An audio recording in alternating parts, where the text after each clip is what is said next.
Hi, James McLean again with FTI Capital Advisors. So I'm going to be starting a series called Ways Private Equity Has Changed. But before I even get to that, I first need to set the stage with some background. So consider this video as the prologue, which comes even before the introduction to the topic. So I want to start with the question, why does private equity exist at all?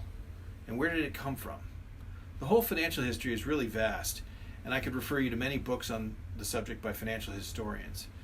But the first point I want to make is that private equity in the year 2020 looks almost nothing like the way it did in the early days of the 80s and 90s. And honestly, the history goes way farther back than that, even farther back than J.P. Morgan, the robber barons of the late 19th century, who were investing in the emerging technologies of the time, which were the railroads.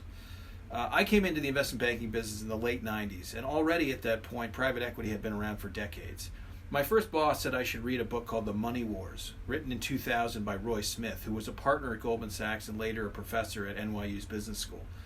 This book should have come with its own can of hair gel for that slicked back Gordon Gekko look, because it was all about the days when it wasn't even called private equity. They were LBO firms doing hostile takeovers, and they were known as corporate raiders.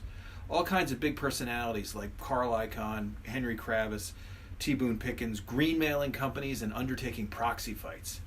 The history is actually rather interesting, but the point is private equity has changed dramatically since those days.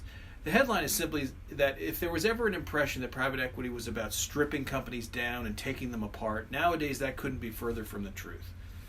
Now it's all about building companies, making them better, nurturing them with the resources they need to thrive.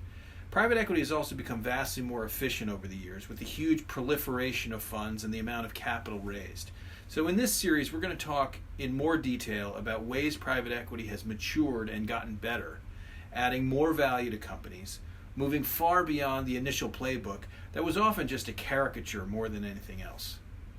Thanks again for listening. You can reach me at james.mclean@fticonsulting.com.